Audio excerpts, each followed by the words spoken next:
Thank you, Mr. Chairman. I'm Mr. Dodero. I really appreciate the work you guys do.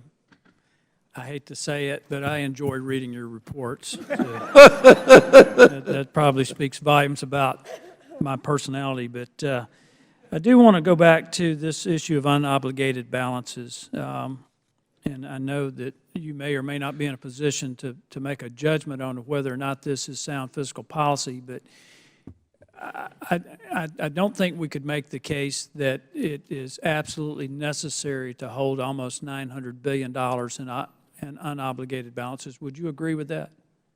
Yes. Okay, my point here then is that we're in a debate over our budget in which we're being asked to increase spending by $30 billion.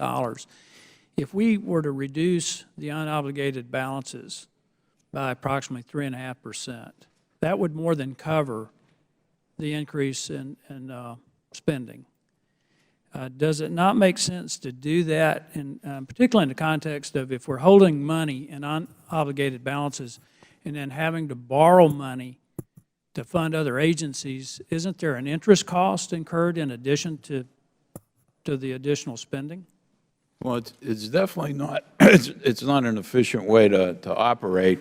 I would say, though, that I don't believe it would be probably prudent to do an across-the-board kind of reduction there. I think you have to look at targeted areas and agencies, and that's why we focused on specific areas. We do that every year for the Congress, you know, because in some cases it may make sense to have that, in other cases not, but in no case should it be in excess of what the needs are. Right. And I just use that as a generalization, not in specific. I think you would have to look at each agency individually. But the point is it's not sound fiscal management. That is correct. That's why we focus on it. Mr. Dalrymple, I want to direct some questions to you about the tax gap. And the Inspector General for the Tax Administration, the Treasury Inspector General, issued a report, and in his report he said that there needs to be more timely and more accurate estimates of the tax gap. Currently, the IRS reports this about every 5 years. Has the IRS acted on the Inspector General's recommendations? We intend to have the new tax gap report out later this month, as a matter of fact, so we're acting on it as we speak. Can you tell me how much the IRS collected? What was the revenue total collected for 2015 fiscal year? It's over $3 trillion, wasn't it? It was over $3 trillion, yes. Based on a report from the Urban Institute and the Brookings Institution over the past 30 years, the tax gap has ranged from 16 to 20%. Let's just say it's 16%. And if $3 trillion came into the IRS last year, that means 16%, that's 84% of what should have been collected. Now, I won't get into the math, but I'll just give you an idea. That means that somewhere in the range of $500 to $550 billion went uncollected. What is the IRS doing to collect the taxes that are owed it? Well, we have a number of initiatives. I mean, the tax gap itself, one of the things that needs to be completely understood about the tax gap is that it's made up of a lot of different monies owed.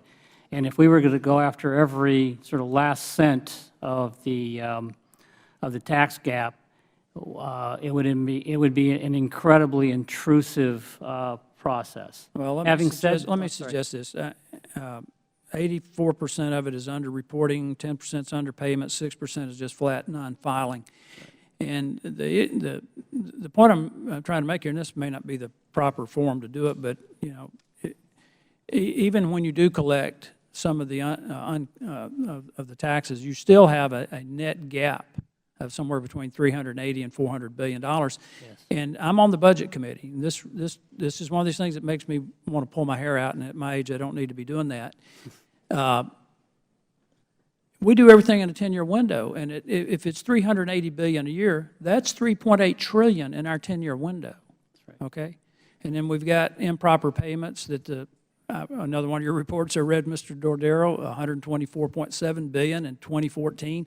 If that's the average, that's $1.25 trillion over that 10-year window, and we're looking at a $19 trillion debt. And we just identified $5 trillion, okay? It seems to me that it begs for a flat tax or a consumption tax, some way of collecting every dime that's owed the government.